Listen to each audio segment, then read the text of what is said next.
મહારાષ્ટ્રના પુણેથી એક એવો કિસ્સો પ્રકાશમાં આવ્યો જેણે આખા દેશને ચોંકાવી નાખ્યો છે. ધ્રુજી ઉઠ્યા છે લોકો. શરૂઆતમાં તો આ એક દુઃખદ અકસ્માત માનવામાં આવતો હતો, પરંતુ પોલીસ તપાસ દરમિયાન બહાર આવેલી હકીકતોએ આ કેસને સનસનાટીભરી હત્યામાં ફેરવી નાખ્યો છે. 26 વર્ષીય કેતન વિશાલ અગ્રવાલનું મૃત્યુ શરૂઆતમાં તો લોહાગઢ કિલ્લા પરથી આકસ્મિક રીતે પડી જવાથી એ લાગતું હતું, પણ હવે પોલીસ એ દાવો કરે છે કે તે તેની મંગેતર અને તેના કથિત પ્રેમી દ્વારા ઘડાયેલ એક સુનિયોજિત એ કાવતરું હતું. પુરાવાઓ હાથ લાગ્યા ત્યારે આખો ઘટનાક્રમ શું રહ્યો હતો તે જાણીએ. તો પ્રેમ પ્રપંચ અને હત્યા. પ્રેમને પામવા માટે સિયાએ પોતાના ભાવિ પતિને રહેસી નાખ્યો અને ખૂબ સિફતાઈપૂર્વક એ મોતને કુદરતી મૃત્યુમાં ખપાવવાનો પ્રયત્ન કર્યો હતો. પણ ક્યારે સત્ય એ છુપાતું નથી. સત્ય હંમેશા છાપરે ચડીને પોકારે છે અને એ જ રીતે સિંહાનું સત્ય પણ છાપરે ચડીને પોકાર્યું અને આખી હકીકત એ સામે આવી ગઈ છે. ત્યારે સૌથી પહેલા તો એ સમજીએ કે કેવી રીતે આખો પ્લાન એ ઘડ્યો હતો એ કેતનના મર્ડરનો. તો સૌથી પહેલા એ આપણે સમજી લઈએ કેવી રીતે પ્લાન ઘડ્યો. તો સૌથી પહેલા 31 મેની એ તારીખ અને 31 મે સિયાને કેતનની હત્યાનો પ્લાન સૂજ્યો. સૌથી પહેલો એ દિવસ કે જ્યારે સિયાને પહેલો વિચાર આવ્યો કે મારે કેતનની હત્યા કરી નાખવી છે, કેતનને રસ્તામાંથી હટાવી દેવો છે. અને 11 ફેબ્રુઆરીએ સગાઈ થઈ હતી. વિચાર કરો, 11 ફેબ્રુઆરીએ સગાઈ થાય છે અને થોડાક જ મહિનાઓની અંદર મે મહિનામાં તો સિયાને એના મગજમાં એ ચાલવા લાગે છે કે હું કેતનને રસ્તા ઉપરથી ક્યારે હટાવું. સાથોસાથ સગાઈ બાદ કેતન સિયાને ઘરે લઈ આવતો હતો. સાથે સાથે એ લોકો બહાર પણ જતા હતા, આઉટિંગ પણ તેઓ કરતા હતા. અને સાથે સાથે કેતનને ટ્રેકિંગનો ખૂબ શોખ હતો. અને એવા જ પ્લાન એ બંને સાથે મળીને બનાવતા હતા. હવે અહીંયા પણ એ જ પ્રકારનો પ્લાન બને છે અને કેતને સિયાને લોહાગઢ કિલ્લા પર ટ્રેકિંગ માટે કહ્યું કે આ એક જગ્યા છે કે જ્યાં ટ્રેકિંગ માટે ખૂબ સરસ એ માહોલ ત્યાં એ જોવા મળતો હોય છે, તો આપણે ત્યાં જવું જોઈએ. હવે કિલ્લાની સૌથી ઊંચી ટૂંક પહાડ ઉપર આખો એ લોહાગઢ કિલ્લો આવેલો છે અને એ પહાડની ઊંચી ટૂંક પર સિયાને પહેલી વાર કેતનની હત્યાનો એ પ્લાન ત્યાં એને સૂજ્યો છે. મગજમાં પહેલી વાર તેને વિચાર આવે છે કે આ એ જગ્યા છે કે જ્યાં કેતનને મારી શકાય છે. હવે પહાડ પરથી ધક્કો મારવાનો પહેલી વાર તેને વિચાર એ જગ્યા ઉપરથી આવ્યો કે જ્યાં તે સૌથી ઊંચી ટૂંક ઉપર ત્યાં પહોંચ્યા હતા અને ત્યાં એને આ ખતરનાક એ વિચાર આવ્યો. હવે સિયાએ ફરીથી 4 જૂને કેતન પાસે લોહાગઢ જવાની જીદ કરી, કારણ કે પહેલીવાર જ્યારે તેઓ ફરવા જાય છે એટલે એ જ સ્થળ પર તેને મારવાનો વિચાર આવે છે. ફરી એકવાર તે જીદ કરે છે 4 જૂને. અને 5મી જૂને શું થયું તો સિયાએ ફરીથી 4 જૂને કેતનને લઈને ત્યાં જવાનો એ પ્રયત્ન કરે છે, પણ કેતનના પરિવારજનો એ આડા પડે છે. કેતનના પરિવારજનો ના પાડી દે છે કે ત્યાં જવાની જરૂર નથી. હવે 6 જૂને કેતન, તેની બહેન સિયા અને એક મિત્ર એ બાલી જવાની, ઇન્ડોનેશિયાના બાલી જવાની એ ટિકિટ બુક કરાવી હતી અને એ દિવસે બાલી જવાનો આખો પ્લાનિંગ એ ચાલતો હતો. પણ અહીંયા તો સિયાના મગજમાં કોઈ અલગ જ પ્લાન ચાલતા હતા. સિયાને તો બાલી જવું નહોતું એટલે બધા લોકો ફ્લાઇટ પકડવા માટે નીકળ્યા. કઈ તારીખે? 6 જૂન. અને એ દિવસે ફ્લાઇટ પકડવા માટે બધા નીકળે છે ત્યારે એની બહેન સાથે સાથે એનો એક મિત્ર પણ બાલી નથી જવું, સિયાને બાલી ન જવું પડે તેના માટે સિયાએ પાસપોર્ટ અલગ રાખી લીધો હતો, જેના કારણે પાસપોર્ટ મળે નહીં અને આગળ એન્ટ્રી થાય નહીં. 14 જૂને શું થયું? હવે સિયાએ ફરીથી કેતનને કિલ્લા પર જવા માટે કહ્યું, કારણ કે સતત એ પ્લાનિંગ સિયાના મગજમાં એ ચાલી રહ્યું હતું. એના પ્રેમી સાથે મળીને આખી પ્લાનિંગ એ કરી રહી હતી. ત્યારે 14 જૂને કિલ્લા પર પહોંચ્યા અને સિયાએ કેતનને ધક્કો માર્યો. આ પહેલી વારનો એ પ્રયાસ છે કે જ્યારે સિયાએ પહેલી વાર ધક્કો માર્યો. હવે એ વખતે કેતનને એક વૃક્ષનો, એક ઝાડનો સહારો મળી જાય છે અને એ ઝાડની ડાળખી પકડી લે છે અને કેતનનો જીવ ત્યાં બચી જાય છે. પણ સાથે સાથે એ અવાક પણ એટલો હોય છે, કારણ કે ધક્કો મારનાર બીજું કોઈ નહીં, સિયા જ હતી. કેતને સ્વાભાવિક રીતે સિયાને સવાલ પણ કર્યો. સિયાને પૂછ્યું કે તેનો જીવ બચાવવાનો લૂલો બચાવ કર્યો. જ્યારે પૂછ્યું કે તે ધક્કો કેમ માર્યો ત્યારે એણે કીધું હતું સિયાએ કે અહીંયા સાપ હતો અને તને બચાવવા માટે મેં તને ધક્કો માર્યો. હવે કેતને જ્યારે સવાલ કર્યો ત્યારે તો લૂલો બચાવ કર્યો. કેતને ઘેર આવીને પોતાના પરિવાર સાથે પણ આખો આ ઘટનાક્રમ એ શેર કર્યો અને કહ્યું કે આજે તો ખરું થયું, સિયાના કારણે એનો જીવ બચી ગયો છે. એક સકારાત્મક આખું વાતાવરણ ઘરમાં પણ જોવા મળી રહ્યું હતું. હવે 18 જૂને શું થયું?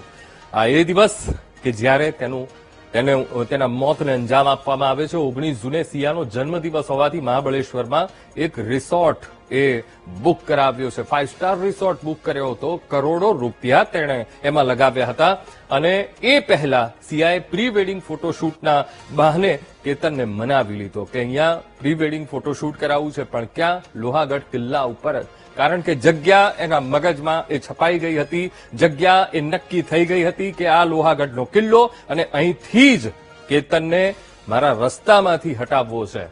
ફોટોશૂટ માટે લોહાગઢ કિલ્લા પર જવા માટે કેતનને તેણે ગમે તે રીતે એણે મનાવી લીધો. યેનકેન પ્રકારે એણે મનાવ્યો અને ત્યારબાદ તેઓ લોહાગઢ જવા માટે નીકળ્યા અને ત્રીજા પ્રયાસમાં ચેતન પણ પાછળ હતો. ચેતન કોણ? તો ચેતન એ સિયાનો પ્રેમી હતો. ભલે કેતન સાથે લગ્ન એના નક્કી થઈ ગયા હતા, સગાઈ થઈ ગઈ હતી, પણ સાથે સાથે ચેતન સાથે પણ સંબંધો એણે ચાલુ રાખ્યા હતા. હવે એક જગ્યાએ ચેતન અને સિયાએ કેતનને પાછળથી ધક્કો મારી દીધો હતો. સીસીટીવીમાં પણ એ સ્પષ્ટ રીતે દેખાય છે, કારણ કે વારંવાર એ ચેતન ત્યાંથી આસપાસથી એ નીકળતો જોવા મળે છે અને ચેતન અને સિયાએ કેતનને મોતને ઘાટ ઉતારી દીધો. 18 જૂનની એ તારીખ કે જ્યારે કેતનનો જીવ લઈ લીધો. હવે કેવી રીતે આરોપીઓ પકડાયા આ પણ ખૂબ સમજવા જેવું છે. પહેલો પુરાવો પોલીસને શું લાગ્યો? હવે 21 જૂને સિયા કેતનના ઘરે પહોંચે છે. હવે ત્યારે તો ખબર પડી ગઈ હોય છે અને ત્યારબાદ એના અંતિમ સંસ્કાર બાદના આ આખો ઘટનાક્રમ છે. કેતનની બહેને સ્વાભાવિક રીતે પૂછ્યું, કારણ કે સવાલ તો એ પરિવારને થવાનો જ હતો, કારણ કે એમને ખબર જ નહોતી કે મૃત્યુ કેવી રીતે થયું, ત્યારે કેતન કેવી રીતે પડ્યો. આ સ્વાભાવિક સવાલ એ કેતનની બહેને સિયાને કર્યો હતો. હવે જેવો સિયાને આ સવાલ પૂછવામાં આવ્યો ત્યારે સિયાના ચહેરા ઉપરના હાવભાવ એ તદ્દન બદલાઈ ગયા હતા અને એ હાવભાવ એ કેતનની બહેન એ સ્પષ્ટ રીતે વાંચી ગઈ. હવે આ સવાલ પર જ્યારે એના હાવભાવ બદલાયા ત્યારે કેતનની બહેનને સ્વાભાવિક શંકા ગઈ અને પિતા વિશાલ અગ્રવાલ સાથે પણ એ ચિંતાને તેમણે વ્યક્ત કરી, એ શેર કરી. કારણ કે જ્યારે મેં સવાલ સિયાને પૂછ્યો તરત જ એના ચહેરા ઉપર અલગ હાવભાવ મને દેખાઈ રહ્યા હતા. આ તરફ સિયા બરાબર જવાબ નથી આપી રહી, તેઓ પણ એ તેના પિતાને તે જણાવે છે કે મેં જેટલો ઘટનાક્રમ પૂછ્યો એક પણ સીધી રીતે જવાબ સિયાએ નથી આપ્યા અને માટે શંકા અહીંયા પ્રબળ બની રહી છે. હવે વિશાલ એટલે કે કેતનના પિતા વિશાલ અગ્રવાલ, વિશાલ એ પુણે પોલીસને મળે છે અને સિયા પર શંકા વ્યક્ત કરી. પુણે પોલીસ પાસે જાય છે અને ત્યાં એમને પોલીસને જણાવે છે કે મને આ સિયા ઉપર મને શંકા છે, કારણ કે ખોટું બોલી રહી છે. સિયા કોઈ છોકરા સાથે વાત કરે છે જેની પણ તપાસ થવી જોઈએ. એક આશંકા એ પરિવારને પણ એ આવી ગઈ હતી કે કોઈ એક વ્યક્તિ છે કે જેની સાથે સતત સિયા ફોન ઉપર લાગેલી હોય છે. બીજો પુરાવો પોલીસને શું લાગ્યો? બીજો મહત્વપૂર્ણ પુરાવો છે લોહાગઢ કિલ્લાના સીસીટીવી ફૂટેજ. હવે લોહાગઢ કિલ્લો અને ત્યાં મુખ્ય જગ્યાઓ પર ત્યાં સીસીટીવી લગાવવામાં આવ્યા છે અને ખૂબ મહત્વપૂર્ણ કડી આખા કેસને સોલ્વ કરવા માટે સાબિત થઈ છે. જેમાં 18 જૂને એક વ્યક્તિ એ કેતન અને સિયાની આસપાસ વારંવાર એ આંટાફેરા મારતી દેખાઈ રહી છે. એ સીસીટીવીમાં સ્પષ્ટ રીતે દેખાઈ રહ્યો છે અને એ છે કોણ? ચેતન.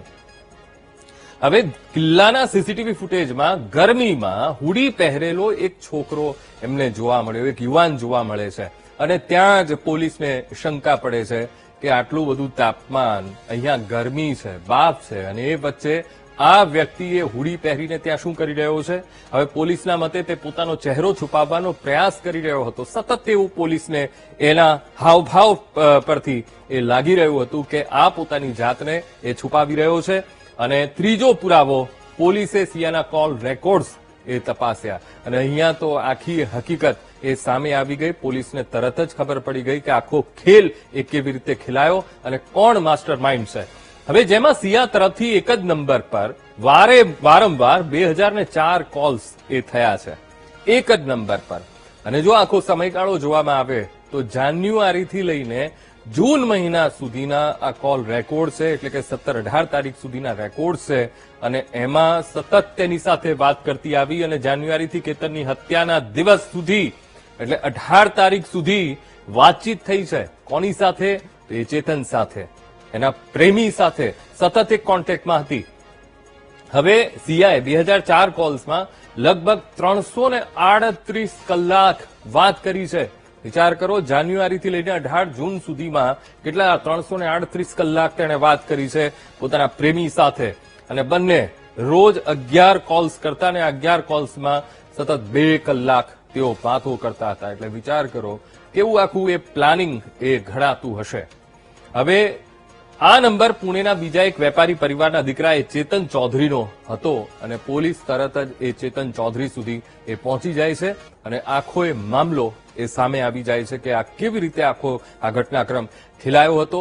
ભલે તેને કુદરતી મોતમાં ખપાવવાનો પ્રયત્ન કર્યો, પણ સત્ય આખરે સામે આવ્યું અને ચેતનનું ઘર પુણેના એ જ વિસ્તારમાં હતું જ્યાં સિયાના પિતાની ઓફિસ છે, એ જ વિસ્તારમાં. અને સાથે સાથે આગળ એ પણ જાણીશું કે કેવી રીતે સિયા અને ચેતન બંને એકબીજાના સંપર્કમાં આવ્યા હતા. સૌથી પહેલા મિત્રતા અને ત્યારબાદ પ્રેમ કેવી રીતે કેળવાયો એ પણ જોઈશું. હવે સિયા ચેતનની પ્રેમ કહાની કેવી રીતે શરૂ થઈ? ચેતન ડ્રાયફ્રૂટ્સનો એ વેપારી અને આ તરફ સિયા એક બેકરી એ ચલાવી રહી હતી.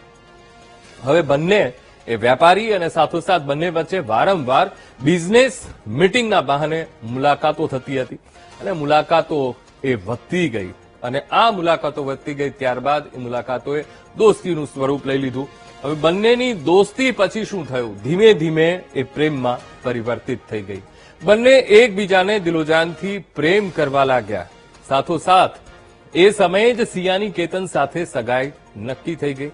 સિયાના પરિવારે આ ડિસિઝન લઈ લીધું, નિર્ણય લઈ લીધો અને સિયા પોતાના પરિવારની બદનામીના ડરથી એ પરિવારની વાત ઉઠાવવા નથી માંગતી અને એ બદનામીના ડરથી લગ્ન તોડવા નહોતી માંગતી. કોની સાથે? કેતન વિશાલ અગ્રવાલ સાથે.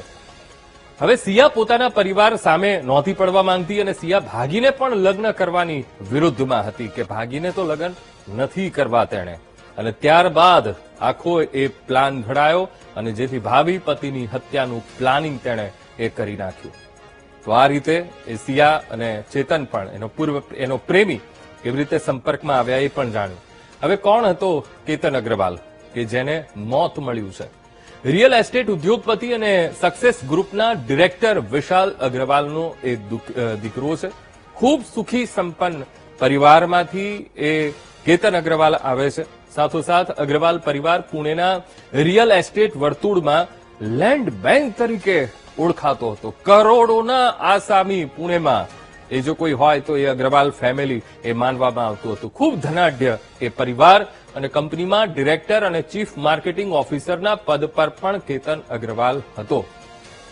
ખૂબ સુખી પરિવાર અને સફળ પણ હતો. સાથોસાથ એજ્યુકેશનની વાત કરી લઈએ તો સિમ્બાયોસિસ યુનિવર્સિટીમાંથી બીબીએનો તેણે અભ્યાસ એ પૂર્ણ કર્યો હતો. ખૂબ હોશિયાર કેતન અગ્રવાલ અભ્યાસમાં અને સાથોસાથ અમેરિકામાં આંત્રપ્રિન્યોરશિપમાં માસ્ટર ઓફ સાયન્સની પણ તેણે ડિગ્રી હાંસિલ કરી હતી. પણ આખરે તેને મોત મળ્યું છે અને મોત પણ કેવી રીતે? ખૂબ ઘાતકી મોત મળ્યું છે. હવે અમેરિકામાં એણે આ ડિગ્રી સાયન્સની મેળવી હતી અને સાથોસાથ મહત્વપૂર્ણ બાબત એ છે કે કેતન અગ્રવાલ અતિ વિશ્વાસમાં સિયાએ તેને મોતને ઘાટ ઉતારી દીધો. હવે જ્યારે પોલીસ તપાસ કરી રહી હતી, ઘણા બધા પુરાવા એ એકઠા થવા લાગ્યા હતા. સાથોસાથ કેટલાક સીસીટીવી ફૂટેજ પણ પોલીસના હાથે લાગ્યા હતા અને જે પણ ખૂબ મહત્વપૂર્ણ એક કડી એ સાબિત થઈ હતી.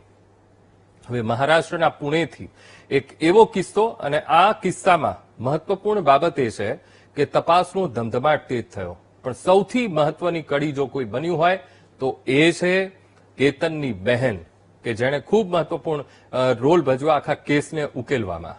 હવે કેતનના મર્ડર કરતા પહેલા સિયાએ સોશિયલ મીડિયા એકાઉન્ટ પર કેતન અગ્રવાલ સાથે ઘણી રોમેન્ટિક પોસ્ટ કરી હતી. ક્યારેક પ્રપોઝલની તસવીરો, ક્યારેક એ ફૂલ આપીને પ્રેમ વ્યક્ત કરતી પળો, ક્યારેક ડાન્સ અને ભેટવાના વિડીયો. એમાંનો આ એક વિડીયો આ 19 મેના રોજ સિયાએ એક સ્ટોરી પોસ્ટ કરી હતી જેમાં બંને એક રોમેન્ટિક ગીત પર ડાન્સ કરતા નજરે પડ્યા હતા, દેખાઈ રહ્યા છે. કદાચ એ વખતે કેતનને કદાચ એ ખ્યાલ પણ નહોતો કે જે સિયાનો હાથ પકડીને એ પ્રેમથી ડાન્સ કરી રહ્યો હતો એ જ હાથ તેને પહાડ પરથી ધક્કો મારવા માટે પણ ઉઠવાના છે. બીજો વિડીયો જોઈ લઈએ. હવે બીજી એક પોસ્ટ તેણે શેર કરી હતી અને એ પોસ્ટમાં બંને કારની અંદર બેઠેલા આપણને જોવા મળે છે. સાથોસાથ કેતન એ ફૂલ પણ આપે છે સિયાને. કારની અંદર સરપ્રાઇઝ તેણે ગોઠવીને રાખ્યું હતું, ભેટે છે એકબીજાને અને સિયા પણ આ સરપ્રાઇઝથી ખુશ હોય એવી જોવા મળી હતી. કેતને પોતાની કારની અંદર અને બહાર ફૂલોથી સજાવટ આખી કરી હતી. કેતન સિયાને ભેટી રહ્યો હતો. કેતનને સિયાની આંખોમાં પ્રેમ દેખાતો હતો, પણ કેતનને ક્યાં ખબર હતી કે આ જ પ્રેમ તેના મોતનું કારણ બની જશે. ત્રીજો વિડીયો પણ જોઈએ.